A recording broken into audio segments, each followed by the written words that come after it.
पंजाब और केपी इंतखाबात मुलतवी केस की समाअत करने वाला 5 रुकनी बेंच टूट गया। जस्टिस अमीनुद्दीन ने समाअत से मुआज़रत कर ली।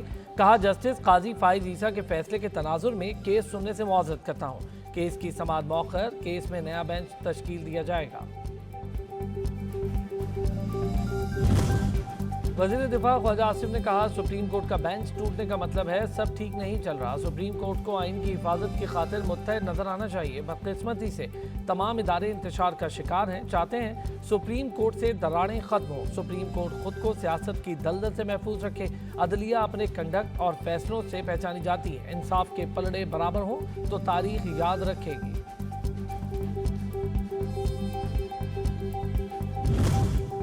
मुल्क का सियासी टेम्परेचर ज्यादा करने में इमरान खान का हाथ है। राना सनाउल्लाह कहते हैं, गुज़िश्ता रोज चीफ जस्टिस ने कहा सियासी दर्जा हरारत कम किया जाए।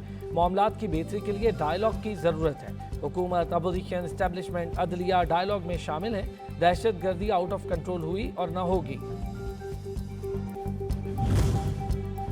Supreme court practice and procedure bill पेश करने की तहरीक सेनेट में पेश कर दी गई। वजीर कानून आजम नज़ीर तारड़ ने supreme court practice and procedure bill ऐवान में पेश करने की तहरीक जमा करवाई।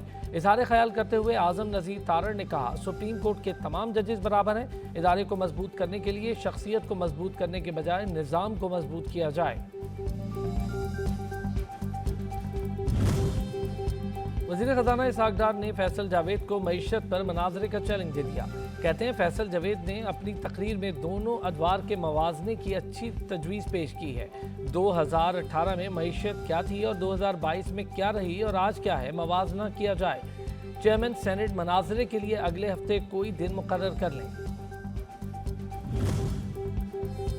और साबिक वफाकी वज़ीर फवाद चौधरी ने कहा, अगर पंजाब और खैबर पख्तूनख्वा में आइन पर अमल न हुआ तो इंतखाबात नहीं होंगे, तो उसका सीधा मतलब है पाकिस्तान में गैर आइनी सेटअप का क़याम होगा। जो हालात हैं, ये इकदाम पाकिस्तान में खाना जंगी की इब्तदा कर सकता है और कोई इसे नहीं रोक पाएगा।